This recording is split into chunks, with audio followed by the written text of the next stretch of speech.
Pag binabasa ko yung part na ito ng scripture, this broaden my perspective na ang buhay pala natin ay hindi lang dapat nagsisettle sa temporal, kundi dapat kung paano tayo naglalaan ng ating resources sa temporal, mas lalo dapat tayo nagbibigay ng atensyon sa ating eternal. Kasi madalas nating pinagpapalit ang ultimate sa immediate. Madalas nating pinagpapalit ang eternal sa temporal. Pero ang sinasabi ni Apostle Paul, kung si Jesus Christ ay muling nabuhay, yun ay katunayan na meron pang buhay pagkatapos ng buhay na ito. That whatever you are doing, listen to me, that whatever you are doing for the Lord ay hindi nasasayang. And your labor is not in vain. Let me repeat.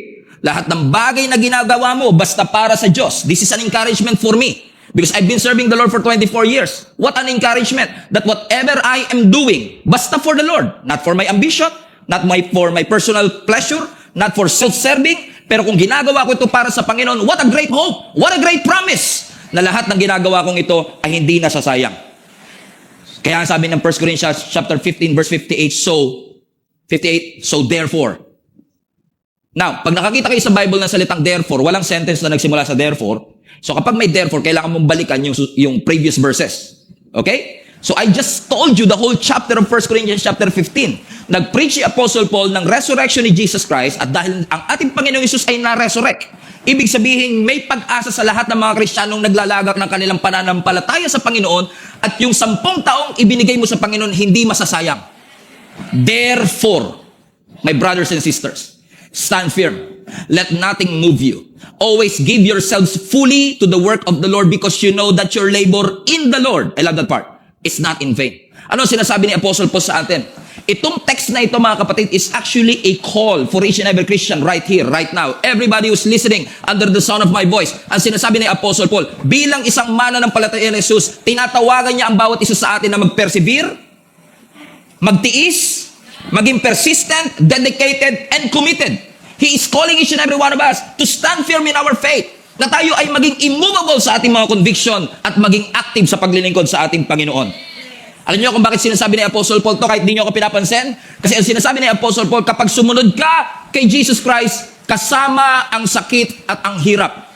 Wala akong kilala na taong sumunod kay Jesus na hindi nasaktan. Following Jesus includes suffering and pain. Now let me clarify. Pag sumunod ka kay Lord, may blessing. Pag sumunod ka kay Lord, may forgiveness. Pag sumunod ka kay Lord, may justification. Pag sumunod ka kay Lord, may pagpapala at breakthrough. Pero may sakit din. May hirap. May sacrifices. Following Jesus will not exempt you sa mga challenges ng ating buhay.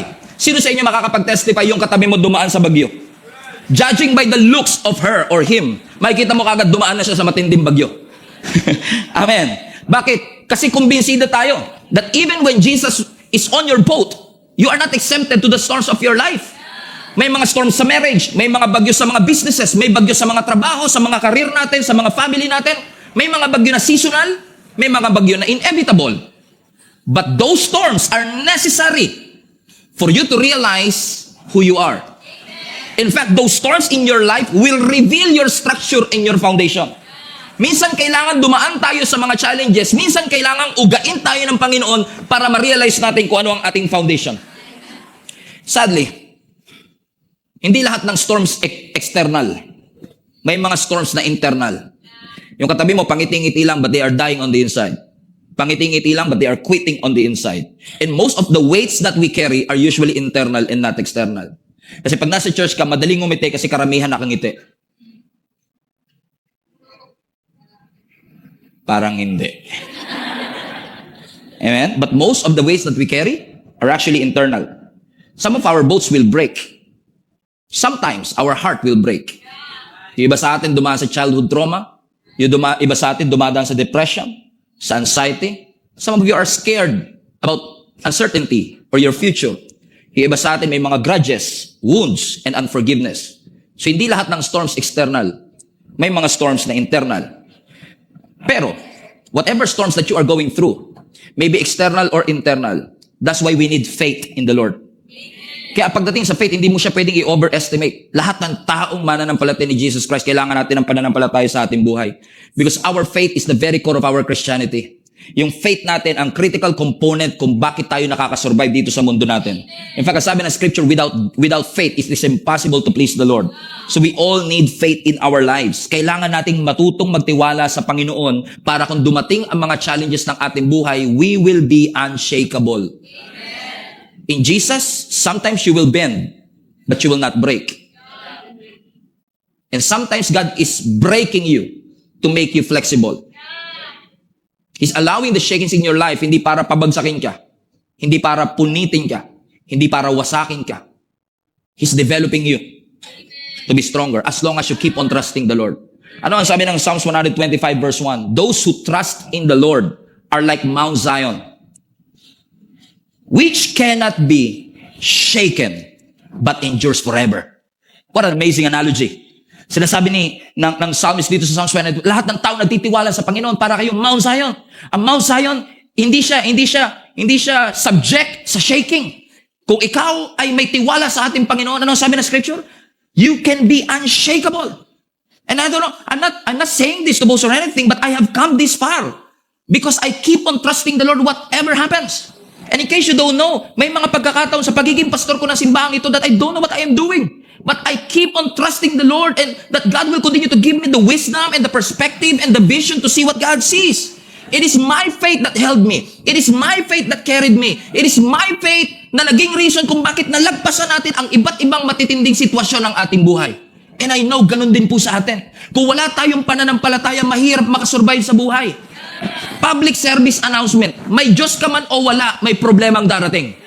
Ang tanong ko sa iyo, anong gusto mo? Dumaraan ka sa problemang walang Diyos o dumadaan ka sa problemang may Diyos ka?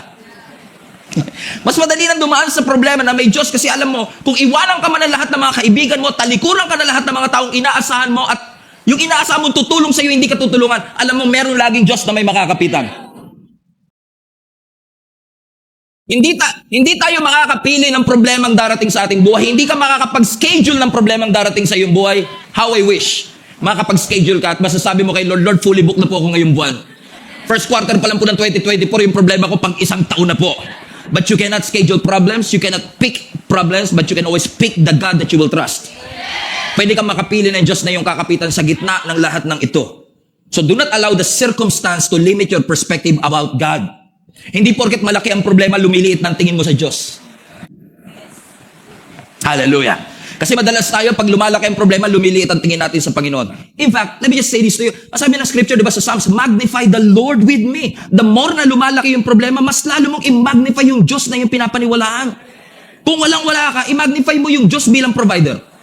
If you feel unsafe, i-magnify mo yung Diyos na protector and deliverer. Kung ikaw yung may sakit, i-magnify mo si Jesus Christ bilang iyong healer. Bakit mga kapatid? We should not allow the circumstance to limit our perspective about who our God is. Kasi ang trials hindi maiiwasan. Kailangan mo yan. Kasi ang tunay na faith hindi lalago kapag ang lahat ng parte ng buhay mo masaya. Ang faith hindi lalago kapag ang lagi mo lang nakikita is worst case scenario. Ang faith natin hindi mag-grow kapag lagi lang natin napipredict that everything in our life will go down. In fact, ang tunay na faith, hindi mo lang ine-expect ang greatness ng Diyos. Ang tunay na faith, nagtitiwala ka na kahit hindi mag-provide ang Diyos, nagtitiwala ka that you will overcome whatever circumstance that you are in. Yun ang tunay na pananampalataya. Ang tunay na pananampalataya, nagwo-worship ka kahit 20 pesos na lang laman ang bulsa mo. Ang tunay na pananampalataya, nagtitiwala ka sa Panginoon na kahit nararamdaman mo pa yung sintomas ng arthritis, pinagaling ka na ng ating Panginoon. That's real faith. That's real faith. Na kahit pakaramdam mo, saguan ka ng saguan, wala ka na pupuntahan, and you are in a place that you don't expect to be. Nagtitiwala ka, kapatid. Kahit napapagod ka, nagtitiwala ka na hindi ka pinabayaan ng ating Panginoon. In fact, nakakaawa lang minsan pero marami sa atin, pagal na, hindi na makapagtagal. Gusto na nating sumuko sa mga problema ng ating buhay. But kung darating ka sa moment na yon ng buhay mo, do not get offended with the Lord. Huwag mo siyang tatalikuran.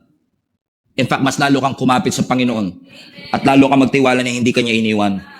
Ang tunay na pananampalataya ay pagtitiwala na kahit hindi mo ma-figure out ang iyong circumstance, God already figure it out for you. It's not your job to know how it works.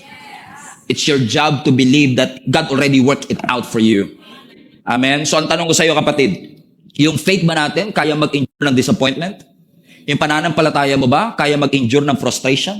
Sabi ni Apostle Paul, verse 58, let nothing move you. Huwag mong hayaan maitula ka ng kaaway, matempt ka ng kaaway, ilure ka ng kaaway, iwanan mo ang iyong post at position dahil sumuko ka na. Sabi ni Apostle Paul, huwag kang magpapatinag, huwag kang gagalaw.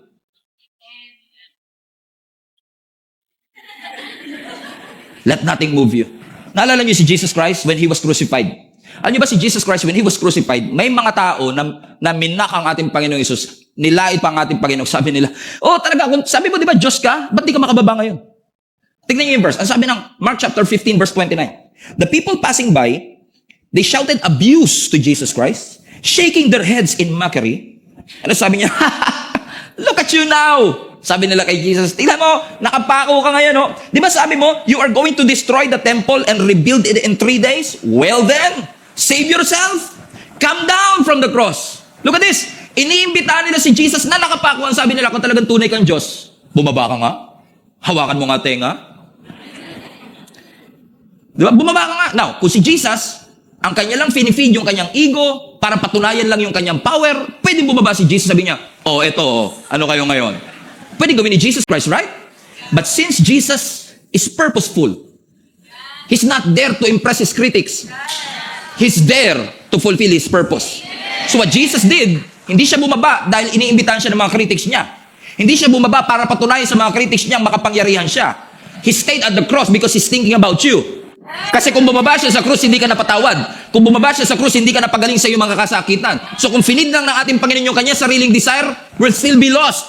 But thank God for Jesus Christ. He was purposeful regardless of what other people are saying or thinking about Him. My job is to do the purpose of God in my life. So kung tayo, lagi lang tayo magpapadaan sa tukso ng iba, tulak ng iba, at sasabihin ng diablo sa atin, we will never finish this race well. Look at Nehemiah. Kilala niyo si Nehemiah? One of the great leaders in all of the scripture. Na si Nehemiah, nung nabalitaan niya na yung Jerusalem wall, yung wall ng kanyang bayan is actually destroyed. Nung nabalitaan niya, nagtuloy siya ng conviction. Ang hindi alam ng marami, yung wall na yon is already been destroyed for more than 100 years. Pero nung narinig ni Nehemiah, hindi siya pumayag na madagdagan pa yung 100 years. So, ang sabi ng scripture, nagkaroon siya ng conviction, nag-file siya ng leave sa kanyang boss kasi cupbearer siya ng hari. Nag-file siya ng leave, pinayagan siya, binigyan pa siya ng entourage. Sabi ng scripture, pagdating niya ng Jerusalem, in-inspect niya yung wall, matindi yung problema. But minobilize niya yung mga tao, nirebuild nila yung wall. Nung malapit na nila matapos yung wall, yung tatlong haters at bashers ni Nehemiah, si Sanballat, Tobiah at si Geshem, nag-send ng email sa kanya. Ang sabi sa email, Boss, narinig namin yung chismis tungkol sa'yo, na kaya mo lang daw nilirebuild yung Jerusalem wall na yan kasi gusto mo maging hari. Pwede ko man pumunta rito sa Starbucks, mag-usap lang tayo. Explain mo sa akin kung bakit mo ginagawa yung mga bagay na yan. Now, that's interesting. Look at this verse. Ang sabi ng Nehemiah chapter 6. So, Sanballat and Geshem sent an email. Papanindigan ko yan. Okay? Asking me to meet them in one of the villages in the plains of Ono. But I realized they were plotting to harm me. So, to cut the long story short, si Nehemiah, habang ginagawa niya yung wall, nag-send ng email, itong kanyang mga bashers, sabi niya, Boss, explain mo naman. Sabi nila, kaya ka lang daw naman nandyan kasi gusto mo maging hari, punta ka dito sa Starbucks. Now, I made a little research. From Jerusalem, where Nehemiah was, to plains of Ono is actually 40 kilometers. So, ang gustong mangyari ni Sanballat, Tobiah at Geshem, yung mga bashers ni Nehemiah, iwan niya yung kanyang ginagawa para i-explain yung kanyang sarili na talagang tama ang kanyang motibo. Pero si Nehemiah, may discernment. Alam niya, hindi magkakapito sa Starbucks. May plano itong mga taong ito na papatay ako. Kaya anong ginawa ni Nehemiah? Sabi ni Nehemiah, you want me to come to Ono? I'm sorry. I have to say no to Ono.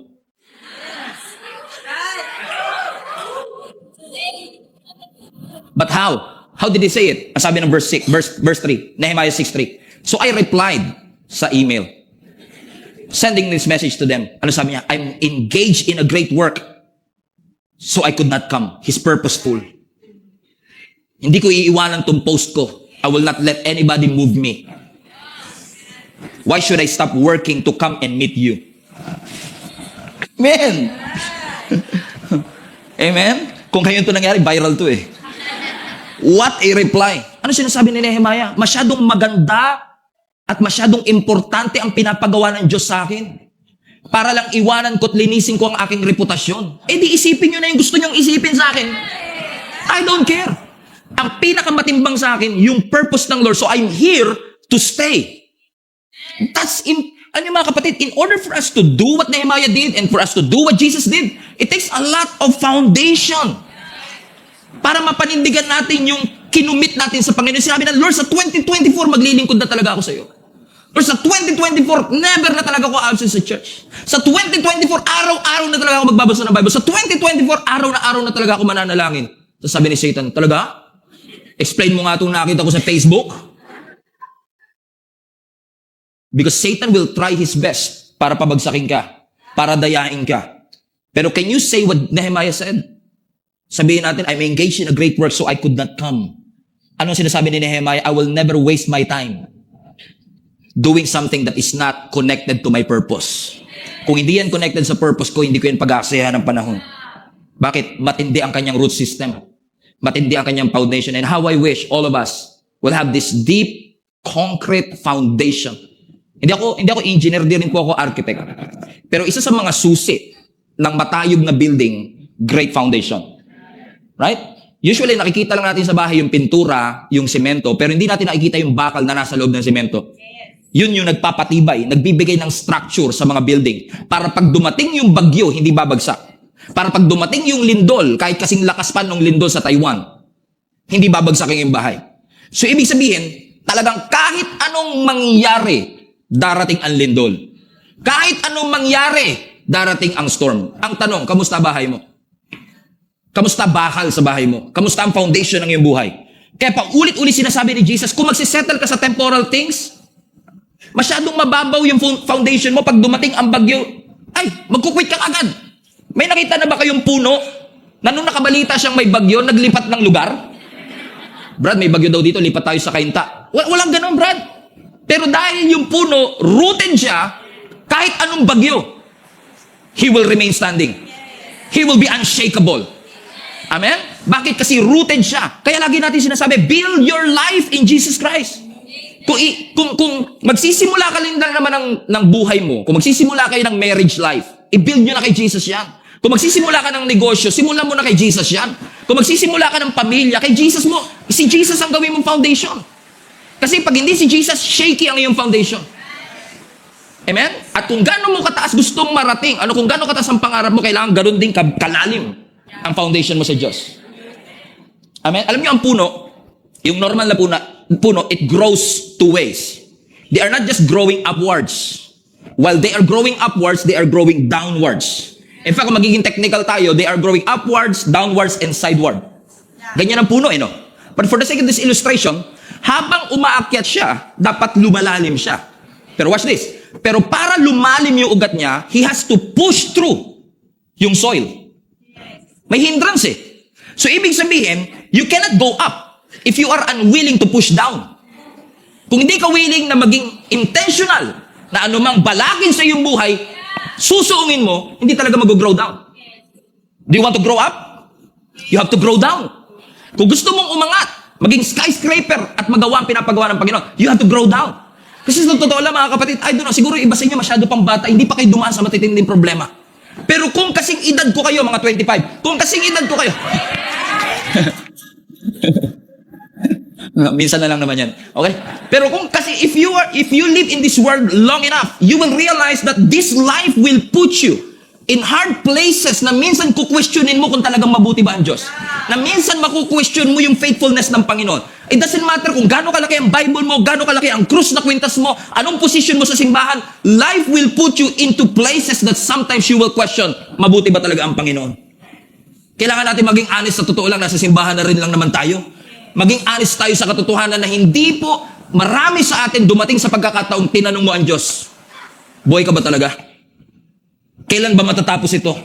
May plano ka bang tapusin ang mga pagsubok sa aking buhay? Bakit mo, Lord, inalaw na mangyari ito sa aking buhay? Are you going to take care of this? If you are God and you are good, why you let these things happen into my life?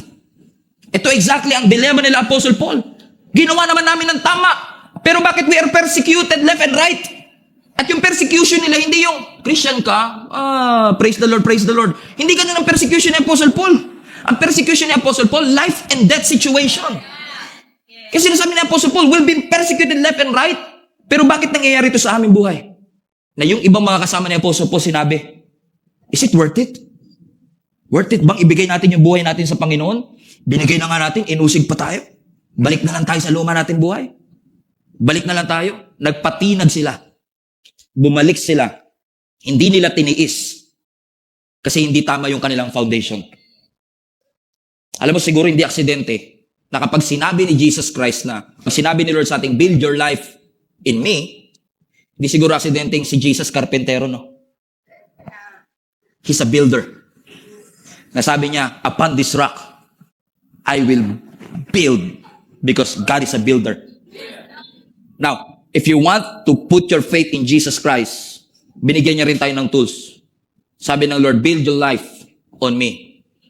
Ito ang martilyo, ito ang 3 pako, ito yung 2 beam. You want your life to be better? Use the hammer, 3 nails, 2 beams. Yung iba sa inyo, mga alas 5 bang magigets. So for the sake of you, sabi ni Jesus Christ, build your life in me. At nag-iwan ng Panginoon sa atin ng tools, something that we can focus on. Hammer, 3 nails, and 2 beams. As long as you're focused on the finished work of Jesus Christ and you use it as your foundation, nobody, no circumstance will move you and shake you. Amen? Palapakan natin ating Panginoon. Unfortunately, kalalang naman marami sa atin na shake kasi meron tayong false sense of security. Yung akala natin, as long as 7 digits ang laman ng bank account ko, secure ako. As long as tinetext ako ng jowa ko, mahal niya pa ako. 5 kayo, tinetext niya. Meron tayong false sense of security. Minsan, I've been officiating weddings. Hindi ko na mabilang ko ilan na inaikasal ko. And every time na may ikakasal ako, I always ask the question, bakit kayo magpapakasal? And you'll be surprised sa sagot ng ibang tao. Tumatanda na po kasi ako eh. Ba't ka magpapakasal? Nape-pressure po kasi ako kasi lahat ng kabarkada ko kinasal na. And at that moment, na marinig ko sasabihin nila, nape-pressure po ako, lagi sila sabi, do not build your relationship and your marriage out of pressure. Maling foundation yan. Shaky foundation. Just because your friends and your friends are getting married, kailangan magpakasal ka na rin.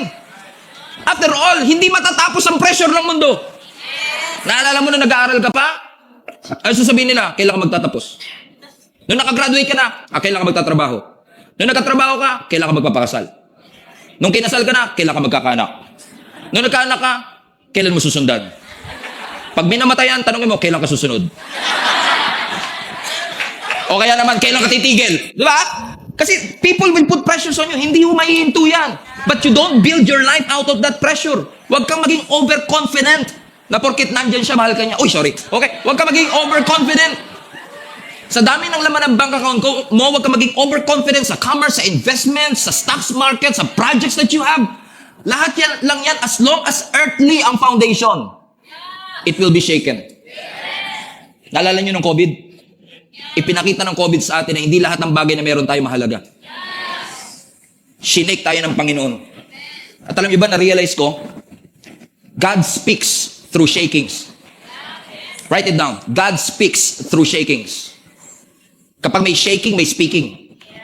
So kapag nakakaramdam ka na yung business mo, sinishake ng Lord, nagsasalita ang Diyos. You better listen. Kapag sinishake ng Lord ang marriage, makinig kayo. May sinasabi ang Diyos. Kapag sinishake ng Lord ang inyong finances, you better listen. Sino man nagsishake niyan? Kasi minsan pag may shaking, napansin niyo tayo mga Kristyano, pag may shaking, sino sinisisi niyo? Demonyo. Ginulo na naman ako ng demonyo. Pag ina-high blood, demonyo, inaatake na naman ako. Pero sa kinain talaga natin crispy pata yun, kaya gano'n, di ba? Kaya yung demonyo tuloy, gusto na rin maging born again. Sabi ng demonyo, lagi na lang ako sinisisi. Sali na lang kaya ako sa inyo para wala na kayo masisi. Kasi hindi lahat. Minsan, may mga storms na buhay natin that God Himself orchestrated. Let me prove that to you. Hebrews chapter 12, verse 26. At that time, His voice shook the earth. Everybody say, shook ako.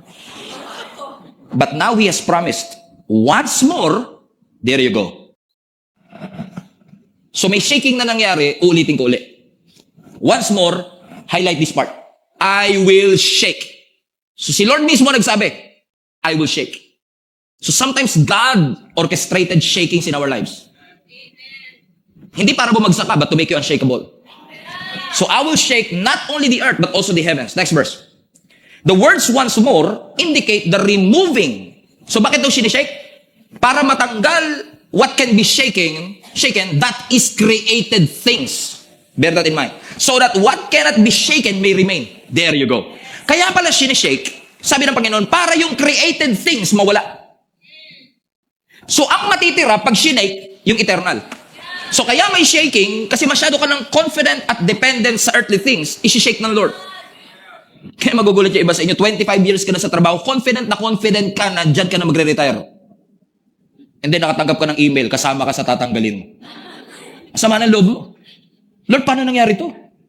Yung katabi ko sa cubicle, late lagi. Facebook ng Facebook. Tapos ako, napagpuntong-tung ko pa lang sa cubicle ko, wala na po akong inatupag kunti magtrabaho. Ako pa yung natanggal. Because sometimes God will shake the eternal things, the created things. Ano daw sabi ng scripture? Para yung bagay na hindi dapat ma-shake, yun ang mag-remain. Verse 28, therefore, since we are receiving a kingdom that cannot be shaken, let us be thankful and worship God acceptably with reverence and in awe. Pinapaalala lang ni Lord sa inyo, kung nilagay mo yung buhay mo kay Jesus, part ka ng kingdom na unshakable. So, ba't ka matatakot sa shaking kung part ka ng kingdom na unshakable? Unless, lahat ng faith at confidence mo nasa mga created things, temporal things, immediate things. Let me just say this to you. Shakings are good. Shakings are necessary. Naalala nyo nung unang panahon nung wala pang machine para sa mga bigas at palay? Para maihiwalay nila yung bigas sa balat, may ginagawa yung mga nanay natin sa Bilao. Meron akong video dito para mas maalala ninyo in case hindi na ginagawa sa panahon natin. Maalala nyo dati? Diba? Para mahiwalay nila yung trigo sa ipa, sa balat. Sinishake nila yung bayong. Ano ang purpose? Kasi hindi lahat ng nasa Bilao makakain. So para lumabas yung hindi makakain, sa nakakain, kailangan ko siya i-shake. Para mahiwalay yung temporal yung temporal sa eternal, kailangan i-shake. So huwag ka matatakot sa shaking kung alam mo that you are building your life in eternal things. Bakit? It's for your own good. So kapag may shaking sa buhay natin, siniseparate niya what is eternal and what is temporal, and sometimes, once in a while, iaalaw talaga ng Lord ang shakings para i-reveal what really matters to you. Iaalaw ng Lord na mayugyug ka para i-reveal sa atin na you are part of the unshakable kingdom. So if you feel like your life is being shaken, kung pakiramdam mo, you're about to lose your mind, kung pakiramdam mo dahil sa matitinding problema, it's not supposed to happen in your life, kapag may shaking, ask yourself, Lord, ano ang sinasabi mo sa akin? Speak to me, Lord. We were shaken to make us unshakable. There will be challenges, there will be shakings, pero yung challenges na yan, inaalaw ng Panginoon para ma-separate ang eternal sa temporal. Yung taong nakatayo sa harapan ninyo ngayon, dumaan sa maraming shakings. At kung hindi maklaro ang pagtawag ng Lord sa akin, kung hindi clear ang conviction ng Lord sa aking buhay, matagal na po ako nag-quit. But I never stop preaching the Word of God. Kahit walang nakikinig, walang nakaka-appreciate. I keep on preaching it because God called me to do it.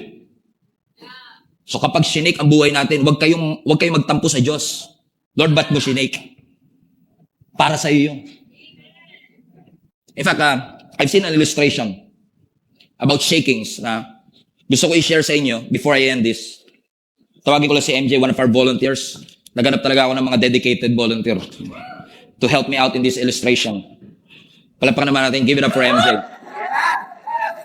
Sa mga ministry na? What's next? Sa What's Next ministry. Yun yung tumutulong sa inyo to know what's next. So, si MJ is one of our volunteers. So, pili ka na. Tubig or, this is actually Coke. Tubig or Coke? Coke. Kasi hindi ako nagko-Coke. Tubig and Coke. So ang ano lang natin, ang condition ko lang sa'yo, lahat ng gagawin ko, gagawin mo dapat. So kung paano ko siya ginawa, kailangan ganun din ang gagawin mo. Comprende? Si. Okay. Watch. Coke.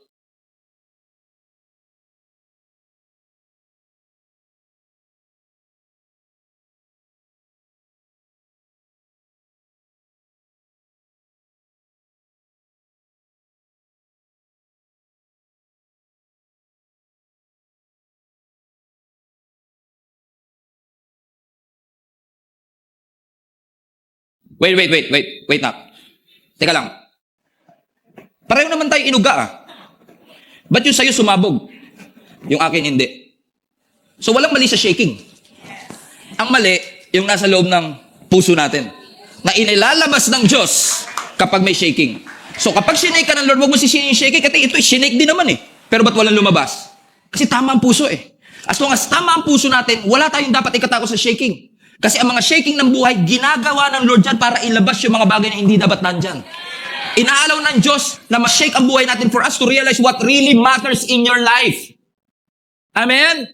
So huwag ka matakot sa Panginoon. Sabihin mo nga, sige Lord, bahala ka na. Kung ito ang inaalaw mo mangyari sa akin, bring it on Lord. As long as my heart is pure, I have nothing to fear. Give it up for MJ mga kapatid. Palabahan natin ang Panginoon. Shaking reveals who you are. Ipinapakita lang ng shakings mga kapatid kung sino tayo sa ating mga buhay. Because sa totoo lang, you don't know who you really are until you experience some shakings in your life. So just like the early church, ano ginawa nila? Sabi ng scripture sa 2 Corinthians chapter 4 verse 16. Read, everybody.